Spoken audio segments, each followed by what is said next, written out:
Hey, y'all. What up, y'all? And welcome to the Birth Squad podcast. If you've been riding with the squad, hey, fam. And if you're new, welcome to the squad. We're your hosts, Dr. Ijama Kwandu and Dr. Kamisha Thomas, two licensed obstetricians and gynecologists, as well as best friends. We use real stories to educate about pregnancy, birth experiences, reproductive health, and all things in between. And while we hope you love learning about our podcast, it is not intended to be a substitute for medical advice, diagnosis, or treatment. Please consult your healthcare provider for your specific care. So to learn more about us and for more information, please visit our Instagram at The Birth Squad and our Twitter at _The Birth Squad. Please keep in mind that the following episode may cover topics that could be triggering to some individuals. Listener discretion is advised.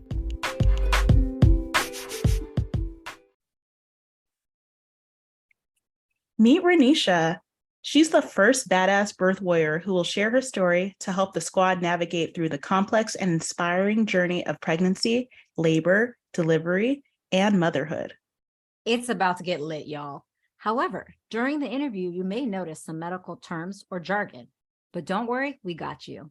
We have included definitions and explanations in the comment section of the podcast, so please listen up and enjoy her story. Hi, friend.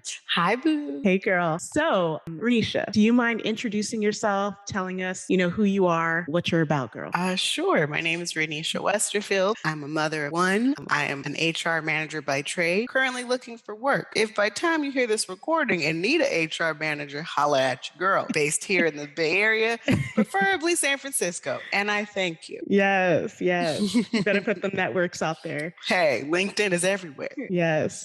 So today we're going to be talking a bit about you and your pregnancy journey. Can you tell us a little bit about how old you were at the time when you got pregnant and what kind of called you to the pregnancy journey?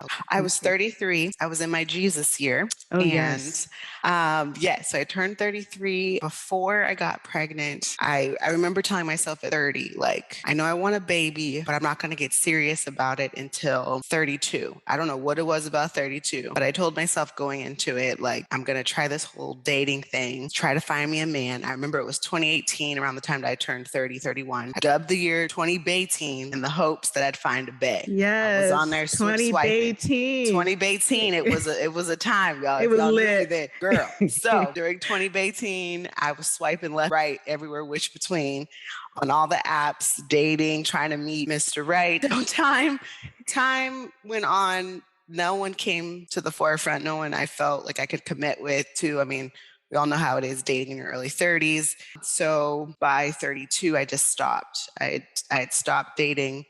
I said, if this is what's for me, I'm going to high key, give it up to Jesus. So I let Jesus take the wheel. I did not date. I did not touch anybody. No one touched me. I started eating better, trying to lose weight. I found a family planner, a person who helps women conceive and help. At that point, I thought I was going to be a single mom by choice. And for those that don't know, that is a person who decides to become a parent by sperm donor, either through IUI or IVF, but somehow procuring sperm, putting it into your body, having a baby, and not involving the other parent. So I read books about it. I went to seminars. I did all I could. I learned all I could about the topic. I worked with the family planner who was also a doula. And we talked about, how we call our baby in from the other side and how we pray for them, even though they're not, in our womb yet. This is when God stepped in and it did not work out. I did not get pregnant. I tried 2 times with this donor. The donor, unfortunately, showed his ass per se, and everything fell apart.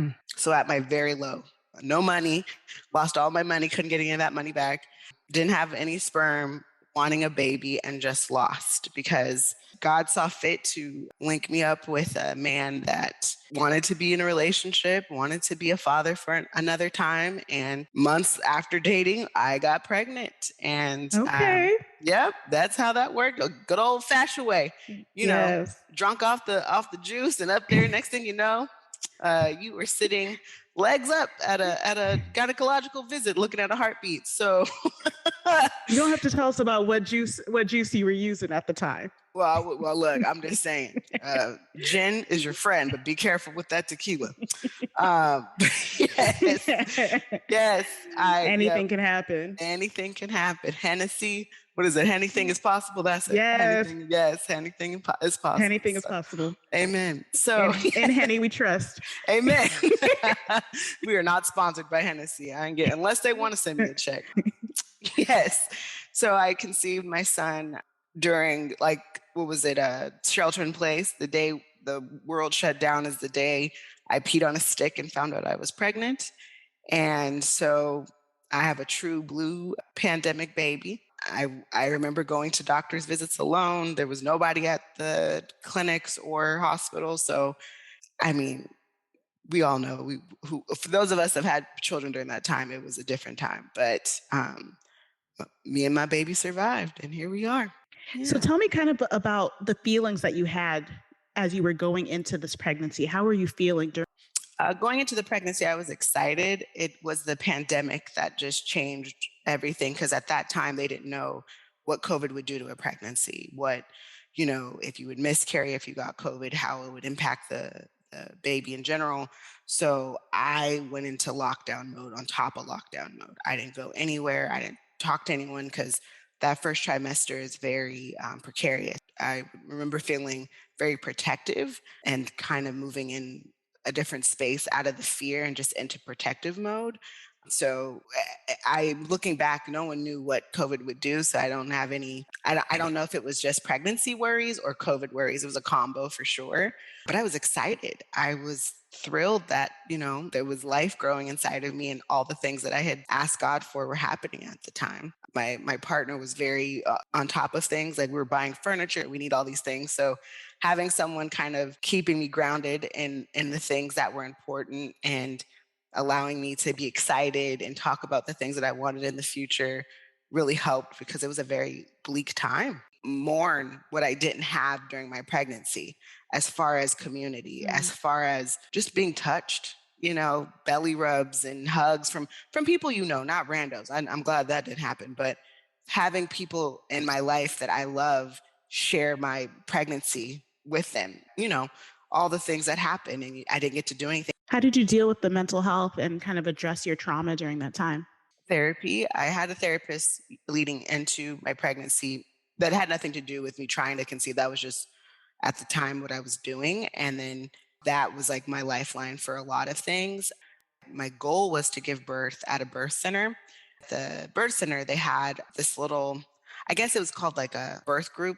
So all the moms that were due like that, everyone with a due date in November, got on Zoom every few weeks, and we talked about all the things to look out for, but also just became kind of like another lifeline of like, hey, you're pregnant. How are you dealing with this? How are you going through it? And I felt way less alone. I wanted my labor to be as close to being at home as possible. I wasn't comfortable with a home birth, but the birth center kind of gave me a mix of both. Let's take a quick moment to discuss. During pregnancy, it can be really hard to figure out what type of experience you want or what options may be available to you.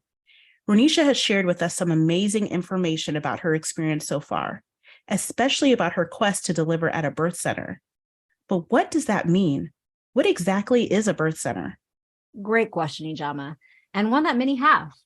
A birth center is an environment to give birth, just like it sounds, but it's dedicated to the safety of the baby and the comfort of the birthing individual with the least amount of medical intervention. So they may or may not be affiliated with a hospital or medical practice of OBGYNs like Ijama and I. So what you're saying is that it could be run by a midwife who is trained in labor and delivery, or it can be run in conjunction with a physician like a family medicine doctor or an OBGYN. Exactly. Now let's get back to Renesha's story. So when you actually did make your birth plan, what kind of stuff was on it? Like, what were you considering? Okay, so I had no idea. I found a birth plan on Pinterest, the bump, but they like walk you through the stages of your pregnancy. They do a great like a printout of just what one may want in a birth plan. Everything from like, do you want meds, what type of meds you want, what type of meds you don't want, what to do when you are feeling stuck or angry, what you want folks to say to you, who you want around you. And it was kind of like a checklist, but I looked at it more as like a reference point. Went in with this idea of what I thought my vaginal birth would be. And then it was a combination of that handout and a book that was recommended by the birth center called Transformed by Birth. And it was around that time that I started thinking about, well, what if I have a cesarean? Now, you may or may not have heard about a birth plan before. Don't worry if you haven't, because we're here to break it down for you. Renesha does an amazing job of explaining what it is. Essentially, it's a tool to help you think through what labor and delivery looks like. Additionally, it is a way for you to communicate with your care team what you would like to take away from your birth experience. It's a conversation starter. Now, don't freak out if you haven't done it yet, because I think the perfect time to start contemplating this is during your third trimester. And like Renesha said, there are resources out there that can help you create one. But, and this is a big but, less is more. You do not need a 6-page birth plan. Start simple. Ask yourself, induction, no induction, epidural, no epidural, students allowed in your care or no students. We will include a sample in the link of this podcast for your reference. Now let's get back to Renesha, because she's going to provide us with some more insight. I went into labor at home. I had done some induction home remedies. So I had done everything but drink the castor oil. So I was like, okay, I'm going to coax this boy out because it's time. Mama's done being pregnant. You need to leave. So we tried everything. I think the thing that got the labor started was the Foley catheter. Because I went in the first time, I was like, just 1 centimeter. I was like, what do you mean 1 centimeter? I feel like I've been doing everything. I'm walking, I'm having sex, I'm eating stuff, spicy things, no movement. Foley catheter got me from like 1 centimeter to 3. That's not active labor yet. So I remember this was around the night of the Foley catheter. I went to the bathroom. Remember seeing some like kind of like I guess they call it the bloody show. So I get up and down. I labor. I think I was there from nighttime. I didn't leave until 3 a.m. At that point, the doula had shown up. She had done what she could do, and she was like, "It's time to go to the birth center." I get to the birth center, and I'm around 9.5 centimeters. So we are in the tub. We're out of the tub. We're doing all the assessments to make sure baby's heart rate is great. So at this point, it's around 5 a.m. Doing what I can in between contractions. Everything seems to be going well. Everyone's is excited, really good energy, kind of like having a good time. I know I'm in labor, but it was really the energy was up. It was fun. Music was playing, like Yes. all the things. Those that are I always want. my favorite rooms when I'm in Yes, there and there's some good music. Like, I'm yes, staying here. right. It was a party. It was a whole Play mood. Beyonce, I will Right, stay. right, exactly. Yes. So B was playing, we had everything. And then things started to pick up for a bit. I remember I was in the tub. I was in a squatting position. Unfortunately, at that point, I believe my labor stalled. We didn't know that at the time, but we kept trying. We kept doing all different positions, squatting, sitting on the toilet, all things to kind of just get the body ready. But by 5 a.m. the next day, I had gotten up to go to the restroom. The midwives are with you the whole time. Like, you have no privacy. People are up in your business. So let's just rewind real quick. Yeah. You said 5 a.m. the next day. So now we're at the 24-hour mark. Yes, we are at this point. We're at the 24-hour mark. And so at this point, I went to the bathroom, came back, and the midwife was checking my son's heart rate, and she made a face. I didn't understand it at the time. It all sounds the same, but to a trained professional, y'all know the difference. And she kind of made a face and then rechecked me again. And then that's when she told me that my son's heart rate was decelerating, like it wasn't at a good level that it should normally be at. So at that point, she said that because of the baby's heart rate drop, I won't be able to stay at the birth center. So some fine gentlemen, some EMTs loaded me up, and I made it and at this time, it is now 7 a.m. the next day, and I freaked out. Ish got real, as they say. I was very nervous So that was like your oh shit moment.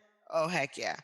I mean, I think even in the ambulance, I was like, well, maybe I'm just going to give birth there and it'll be over soon. I'm tired.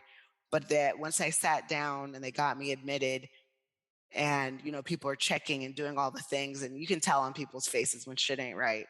Mm. And that's when I realized, like, oh, this isn't going to go the way I want it to. And you have a moment of like, well, you're in denial. No, you're just saying these things to yourself. Let them tell you, right? Like, don't put it out there. So I'm still trying to keep some energy at this point. I'm quite exhausted. The team squad's exhausted. Because at this And point, it's like 28-hour mark or something. something like that. Yeah. Yeah. So we have been there for some time. Their doctor was like, well, we need to get this exam done. So I understand that it was probably at that time, it's an emergent moment.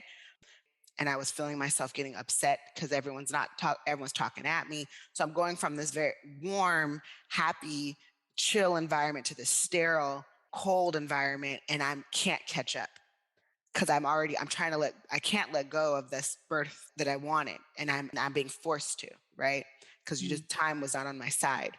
So I remember again calling Kiwi Drama. This was Thanksgiving weekend, by the way.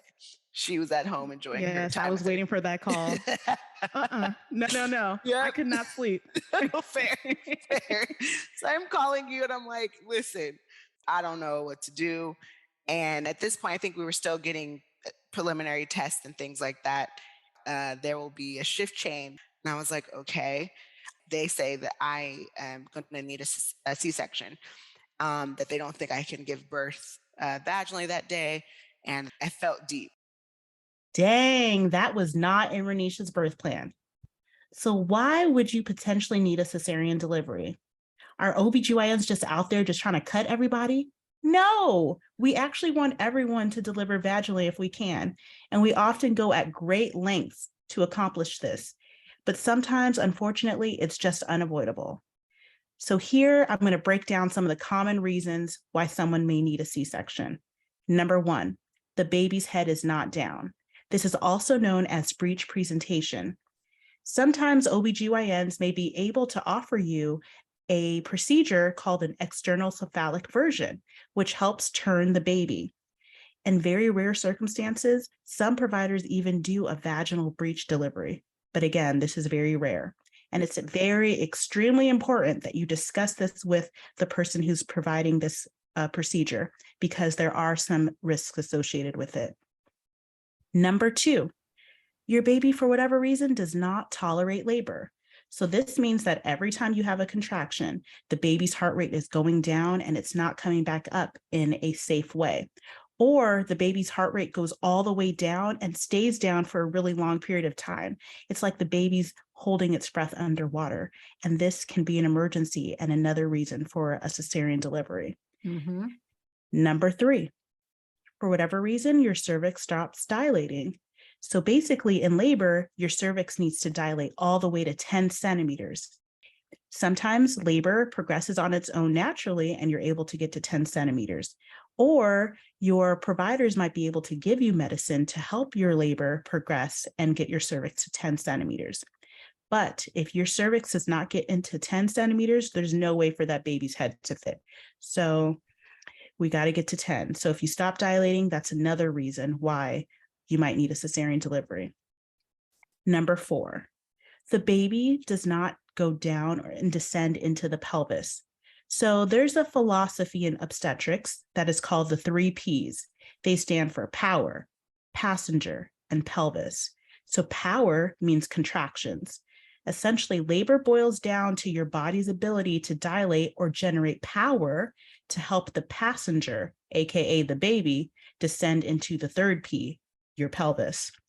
So sometimes either the contractions are not strong enough, or the baby may be too big, or the baby may not be in a good position, or maybe the cord is tangled and not allowing the baby to descend into the pelvis, or maybe the pelvis is not big enough to fit the baby. Exactly. And so what Ijama is talking about is essentially what goes through our minds when we're thinking about how we're going to deliver each patient. But we want you to understand we're rooting for you to have that vaginal delivery. But it is important to understand that a lot of what Ijama is talking about is outside of your control as well. So I need you to hear this. It is not your fault.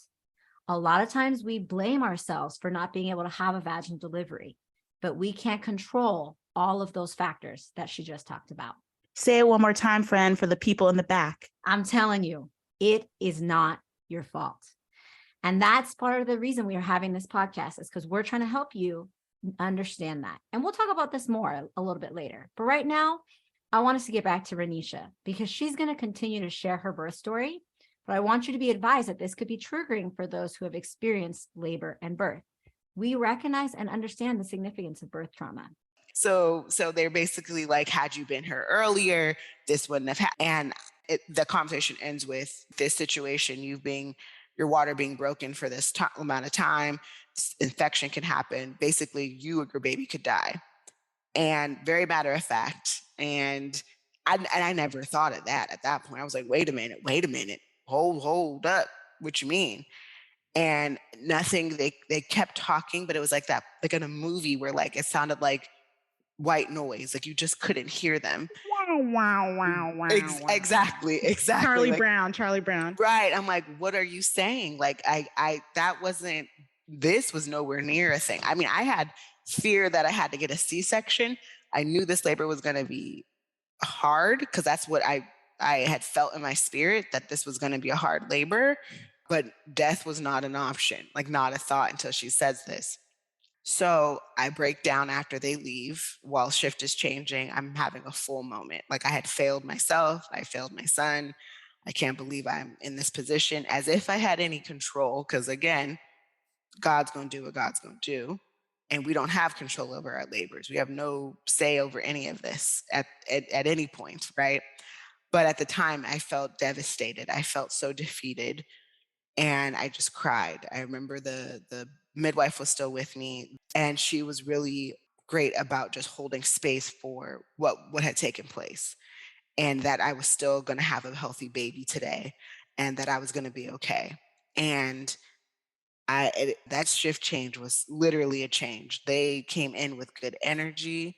The spirits were up, and that midwife knew this new shift, the new shift folk knew the doctor, and there was joy. And then I felt a lot better because now I'm no longer in this foreign environment. We'll know each other. So there's a connection here that I'm like, y'all got to look out for me and this baby today. So we did what we could as far as trying to see if my son could tolerate labor. They gave us some Pitocin to see if, like, with contractions, what would happen. But with every contraction, his heart rate would drop again. So they were like, we have no choice but to do a C-section. And at 12:01 of the same day, 12:01 p.m., my son was born. My son was born to Bob Marley, and I couldn't imagine a better way. At the end of the day, if it didn't go the way I wanted, what I got was even better because he's here, and I love him, and he works my nerves all at the same time. How did you kind of feel about your outcome? I was very sad. I was happy that my son was here, but I wasn't prepared at all for a C-section. Glad I read what I did during the birth planning. Obviously, I wish I had done more prep for C-sections, but it was a lot of tears at that time.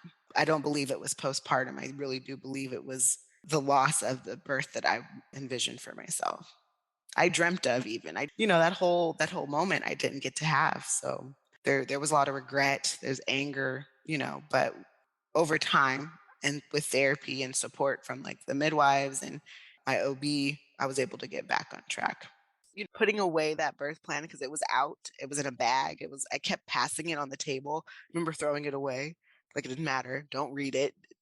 It didn't happen, move on. So kind of getting rid of the things that I didn't need for postpartum. But like it was a physical cleansing, a mental cleansing, just letting go and not letting it go. Yeah, but not in a violent way, like taking your time with the things. I think sometimes when we abruptly cut things off, it almost builds more shame around the thing. Like it's okay that I'm still struggling, and I'm mad that I have to wear that binder thing around my belly, and I'm mad that, kind of just like leaning into it or buying a binder thing that looks cute versus the one from the hospital, which is god awful, right? Like finding your way. So looking back, how do you feel about your outcome? Really good.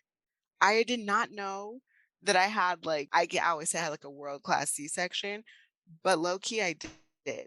When I talked to other folks from my birth group that had C-sections, the experiences they had, God was involved. I mean, I was from my healing, from my scar, from not having any complications afterwards. Like, I did not realize how precarious all of that was because I had healed really well. I was happy that I was able to do as much as I could without the drugs, but shout out to epidural. My God, that was lit.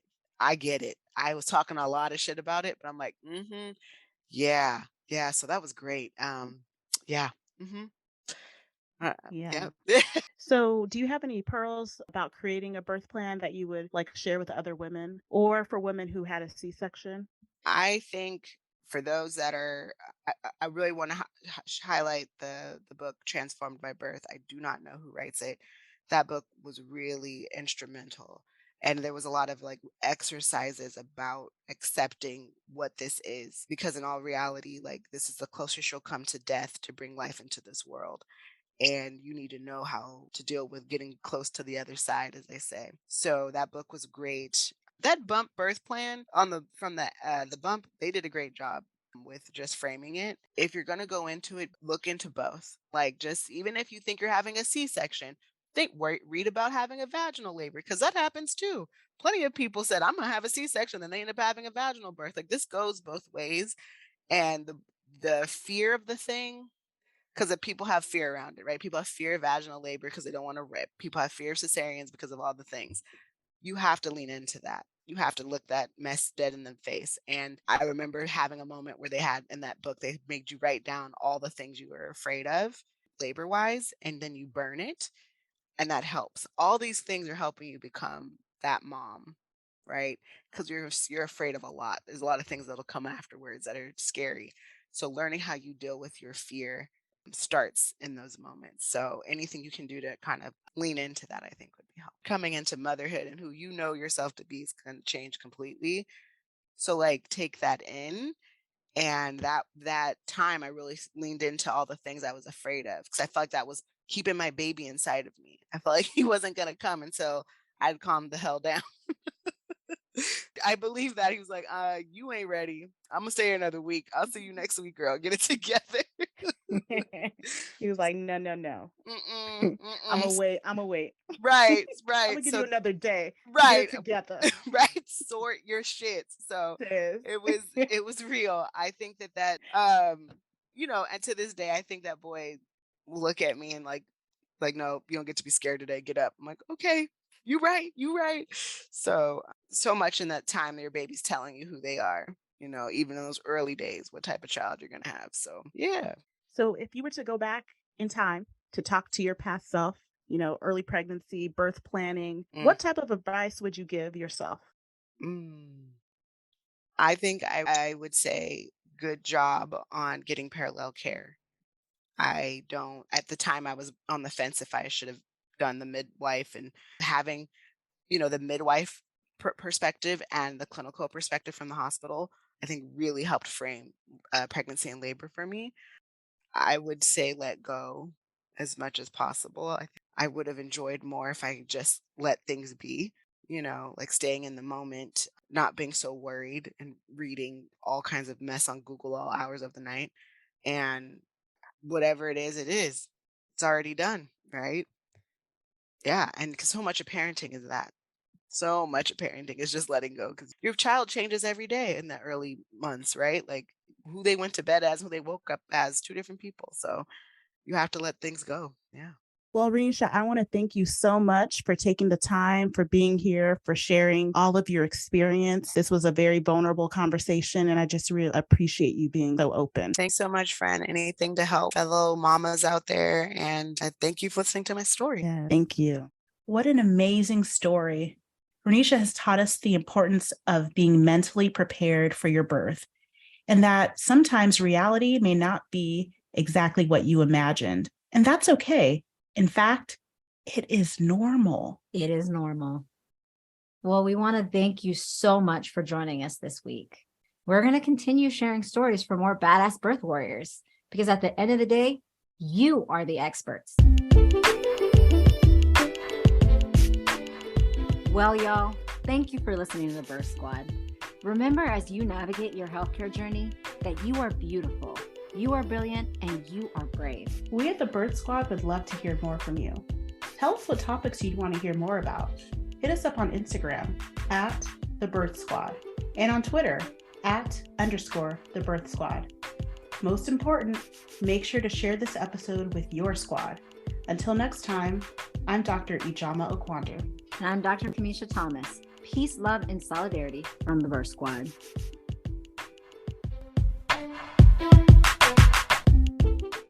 Check out the definitions in the comment section for more information about the terms and concepts that Renesha mentioned in the podcast.